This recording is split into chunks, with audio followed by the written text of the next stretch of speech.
আপনি যদি মনে করেন সুখে থাকার উপায় খুঁজে পাবেন, তাহলে আমি বলবো আপনি কখনোই সেই উপায় খুঁজে পাবেন না।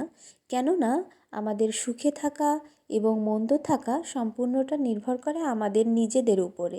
কারণ আপনি যেটুকু নিয়ে সুখে আছেন, হয়তো সেটুকুতেই অনেকেই সুখ প্রকাশ করতে পারছে না, কারণ তার আরও বেশি কিছু প্রয়োজন।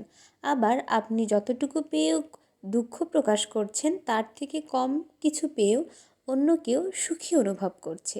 আসলে আপনি কিসে সুখী অনুভব করবেন সম্পূর্ণটাই আপনার উপরেই নির্ভর করে।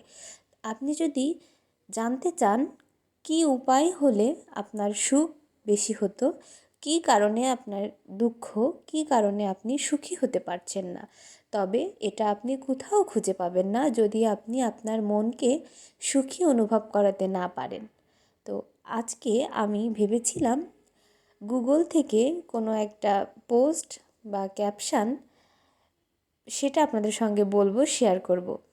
তারপর আমি ভাবলাম আমার যেই মনের আবেগ বা আমি যেটা বলতে চাচ্ছি সেটা সম্পূর্ণই আমার ব্যক্তিগত ব্যাপার। সেটা আমার মন থেকে যেটা আসবে সেটাই আমি বলতে পারবো, সেটাই আমি স্বাচ্ছন্দ্যবোধ মনে করব। তো আমাদের জীবনে আমরা যতটুকুই করি, যাই করি, সেটা আমাদের নিজস্ব বুদ্ধিমত্তা, নিজস্ব বিবেক বিবেচনা থেকেই আসে। আমরা সেটা সারা দুনিয়া খুঁজলেও পাবো না। যেটা আমাদের ভিতরে আছে শুধু সেটাকেই জাগ্রত করার অপেক্ষা। তো সবাই ভালো থাকবেন। এতক্ষণ সঙ্গে থাকার জন্য ধন্যবাদ। আমার ভিডিওটা কেমন হয়েছে অবশ্যই জানাবেন। আল্লাহ হাফেজ।